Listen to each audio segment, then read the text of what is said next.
C'est reparti. Vendredi, samedi et dimanche prochain, les surfeurs lancent pour la 9e année Initiative Océane, une opération destinée à collecter les déchets accumulés sur les plages. L'an passé, 5500 personnes avaient passé au crible une centaine de sites dans 11 pays d'Europe, d'Afrique et dans les dom-toms. Elles ont ramassé 430 mètres cubes de déchets, de quoi remplir 200 bennes à ordures.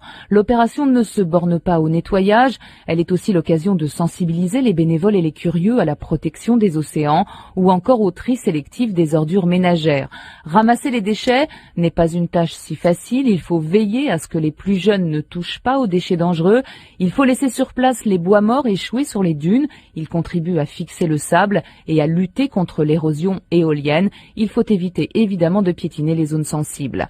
Une étude d'Ifremer a montré que les déchets s'accumulaient essentiellement à l'embouchure des fleuves, à proximité des grandes agglomérations ou le long des routes des navires de commerce et de pêche. Avant de s'échouer sur les plages, les déchets flottent au gré des vagues. On estime à 5,5 millions le nombre de déchets flottants dans le golfe du Lion. Certains finissent par boire la tasse, 150 millions de déchets sur les fonds de la mer du Nord, ou encore 300 millions en Méditerranée. Les emballages plastiques constituent l'échantillon le plus représentatif, 60 à 95% des déchets selon les sites. Nous sommes donc tous coupables, disent les surfeurs. Rendez-vous le week-end prochain pour ramasser et pour faire passer ce message, ne jetez rien à la mer, elle vous le rendra. La liste des sites de nettoyage est disponible sur france-info.com.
Il y a entre 6 000 et 7 000 langues parlées dans le monde, moitié moins que celles que les linguistes ont recensées dans les siècles passés. Internet, nécessité de l'écrit oblige, n'en a absorbé pour l'instant que 1400. À l'Organisation des Nations Unies, une institution qui regroupe 189 États, on n'en a retenu que 6. 6, ce n'est pas beaucoup quand on veut se parler, quand on veut diffuser de l'information sur des sujets aussi importants que la guerre, l'école, le sida, les droits de l'homme, enfin toutes ces choses qui font l'actualité et le quotidien de 6 milliards de personnes dont nous sommes. Mais le paysage linguistique de l'ONU et de ses agences n'apparaît pas si formel, si compact, si homogène quand on s'en approche. Et c'est ce qu'a fait Francophonie en se rendant à l'un des sièges de l'organisation, à Genève, en Suisse. L'ONU s'est donc choisi 6 langues officielles, le français, l'anglais, l'espagnol, le russe, le chinois et l'arabe. Un choix dicté par ses membres fondateurs et l'évolution des adhésions. L'ONU doit donc fournir des services d'interprétation et de traduction dans ces 6 langues. Par ailleurs, le français et l'anglais ont un double statut, puisque ces 2 langues sont aussi des langues de travail et donc privilégiées dans l'administration. Ce n'est pas simple et c'est encore moins simple quand il s'agit d'autres agences des Nations Unies, comme l'explique Louis-Dominique Ouédraogo, inspecteur des Nations Unies, auteur d'un rapport d'enquête sur le multilinguisme. Ça varie d'une organisation à l'autre et à l'intérieur de la même organisation, ça peut varier également. L'Assemblée générale et le Conseil de sécurité ont ces 6 langues à la fois comme langues officielles et langues de travail. Mais si on prend un autre organe principal qui est le Conseil économique et social, les langues officielles sont les mêmes 6 langues, mais les langues de travail sont anglais, français et espagnol.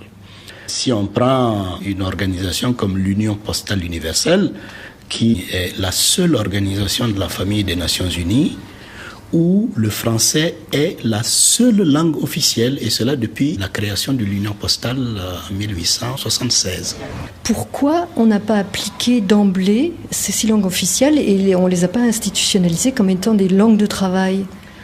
Je crois qu'il y a 2 choses qui ont joué. D'abord, historiquement, il faut bien se rendre compte qu'au moment où l'ONU a été créée par la Charte de San Francisco, la technologie de l'époque en matière d'interprétation n'était pas ce qu'elle est aujourd'hui. On en était encore à l'interprétation consécutive au lieu de l'interprétation simultanée. Consécutive, ça voulait dire qu'en fait, la personne parlait dans sa langue maternelle et puis était traduite après. Et l'interprète interprétait au fur et à mesure. Alors quand vous le faites déjà entre 2 langues, ça prend le temps qu'il faut. S'il faut le faire en 6 langues, vous imaginez un peu ce que ça représente comme difficulté. Je crois qu'il y a d'abord cette première problématique. La deuxième problématique qui est évidente, c'est que ça a un coût. Plus de langues il y a, plus de ressources il faut pour assurer et l'interprétation et la traduction.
Il y a entre 6000 et 7000 langues parlées dans le monde, moitié moins que celles que les linguistes ont recensées dans les siècles passés. Internet, nécessité de l'écrit oblige, n'en a absorbé pour l'instant que 1400. À l'Organisation des Nations Unies, une institution qui regroupe 189 États, on n'en a retenu que 6. 6, ce n'est pas beaucoup quand on veut se parler, quand on veut diffuser de l'information sur des sujets aussi importants que la guerre, l'école, le sida, les droits de l'homme, enfin toutes ces choses qui font l'actualité et le quotidien de 6 milliards de personnes dont nous sommes. Mais le paysage linguistique de l'ONU et de ses agences n'apparaît pas si formel, si compact, si homogène quand on s'en approche. Et c'est ce qu'a fait Francophonie en se rendant à l'un des sièges de l'organisation, à Genève, en Suisse. L'ONU s'est donc choisi 6 langues officielles, le français, l'anglais, l'espagnol, le russe, le chinois et l'arabe. Un choix dicté par ses membres fondateurs et l'évolution des adhésions. L'ONU doit donc fournir des services d'interprétation et de traduction dans ces 6 langues. Par ailleurs, le français et l'anglais ont un double statut, puisque ces 2 langues sont aussi des langues de travail et donc privilégiées dans l'administration. Ce n'est pas simple et c'est encore moins simple quand il s'agit d'autres agences des Nations Unies, comme l'explique Louis-Dominique Ouédraogo, inspecteur des Nations Unies, auteur d'un rapport d'enquête sur le multilinguisme. Ça varie d'une organisation à l'autre et à l'intérieur de la même organisation, ça peut varier également. L'Assemblée générale et le Conseil de sécurité ont ces 6 langues à la fois comme langues officielles et langues de travail. Mais si on prend un autre organe principal qui est le Conseil économique et social, les langues officielles sont les mêmes 6 langues, mais les langues de travail sont anglais, français et espagnol. Si on prend une organisation comme l'Union postale universelle, qui est la seule organisation de la famille des Nations Unies, où le français est la seule langue officielle, et cela depuis la création de l'Union postale en 1876. Pourquoi on n'a pas appliqué d'emblée ces 6 langues officielles et on ne les a pas institutionnalisées comme étant des langues de travail ?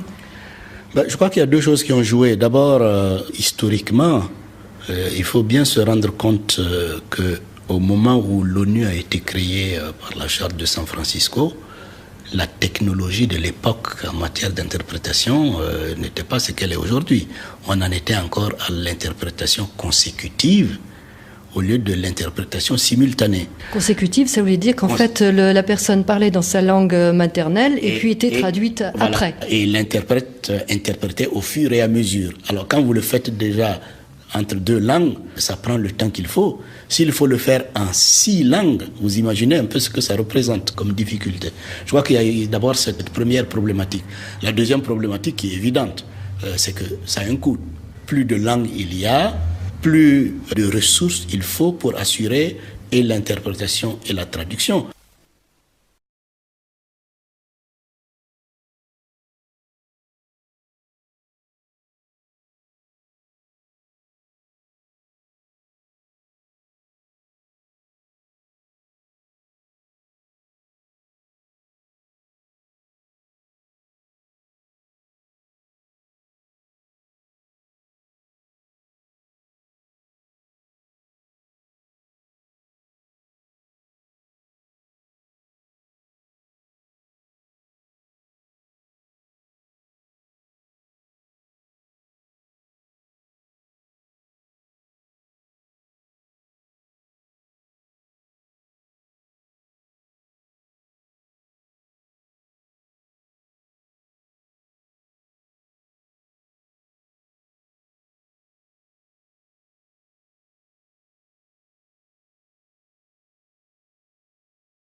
C'est reparti. Vendredi, samedi et dimanche prochain, les surfeurs lancent pour la 9e année Initiative Océane, une opération destinée à collecter les déchets accumulés sur les plages. L'an passé, 5500 personnes avaient passé au crible une centaine de sites dans 11 pays d'Europe, d'Afrique et dans les dom-toms. Elles ont ramassé 430 mètres cubes de déchets, de quoi remplir 200 bennes à ordures. L'opération ne se borne pas au nettoyage, elle est aussi l'occasion de sensibiliser les bénévoles et les curieux à la protection des océans ou encore au tri sélectif des ordures ménagères. Ramasser les déchets n'est pas une tâche si facile, il faut veiller à ce que les plus jeunes ne touchent pas aux déchets dangereux, il faut laisser sur place les bois morts échoués sur les dunes, ils contribuent à fixer le sable et à lutter contre l'érosion éolienne, il faut éviter évidemment de piétiner les zones sensibles. Une étude d'Ifremer a montré que les déchets s'accumulaient essentiellement à l'embouchure des fleuves, à proximité des grandes agglomérations ou le long des routes des navires de commerce et de pêche. Avant de s'échouer sur les plages, les déchets flottent au gré des vagues. On estime à 5,5 millions le nombre de déchets flottants dans le golfe du Lion. Certains finissent par boire la tasse, 150 millions de déchets sur les fonds de la mer du Nord, ou encore 300 millions en Méditerranée. Les emballages plastiques constituent l'échantillon le plus représentatif, 60 à 95% des déchets selon les sites. Nous sommes donc tous coupables, disent les surfeurs. Rendez-vous le week-end prochain pour ramasser et pour faire passer ce message, ne jetez rien à la mer, elle vous le rendra. La liste des sites de nettoyage est disponible sur france-info.com.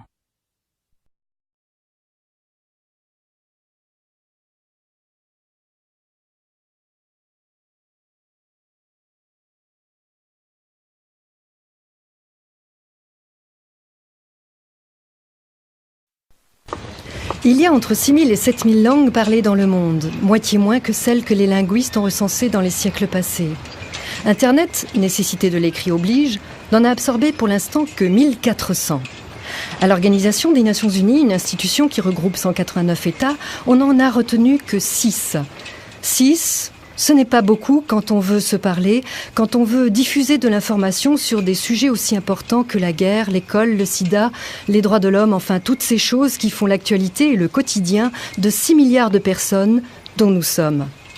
Mais le paysage linguistique de l'ONU et de ses agences n'apparaît pas si formel, si compact, si homogène quand on s'en approche.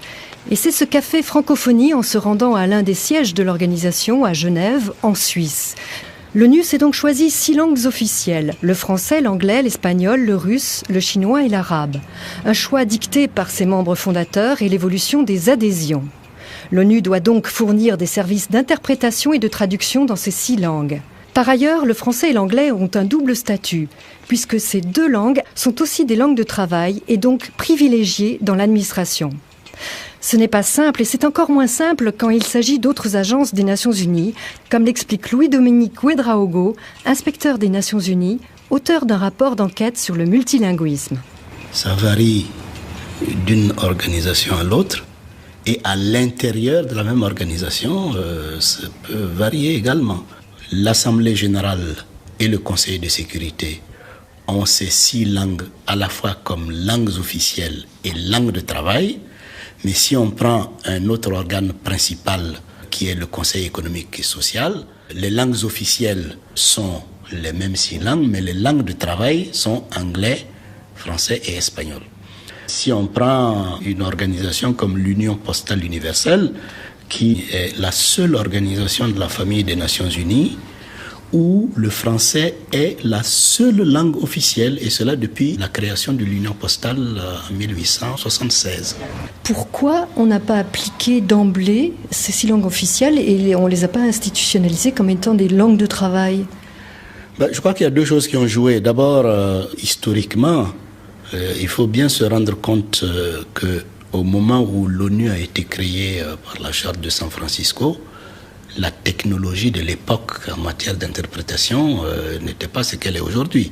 On en était encore à l'interprétation consécutive au lieu de l'interprétation simultanée. Consécutive, ça voulait dire qu'en fait, la personne parlait dans sa langue maternelle et puis était traduite après. Et l'interprète interprétait au fur et à mesure. Alors quand vous le faites déjà entre 2 langues, ça prend le temps qu'il faut. S'il faut le faire en 6 langues, vous imaginez un peu ce que ça représente comme difficulté. Je crois qu'il y a d'abord cette première problématique. La deuxième problématique qui est évidente, c'est que ça a un coût. Plus de langues il y a, plus de ressources il faut pour assurer et l'interprétation et la traduction.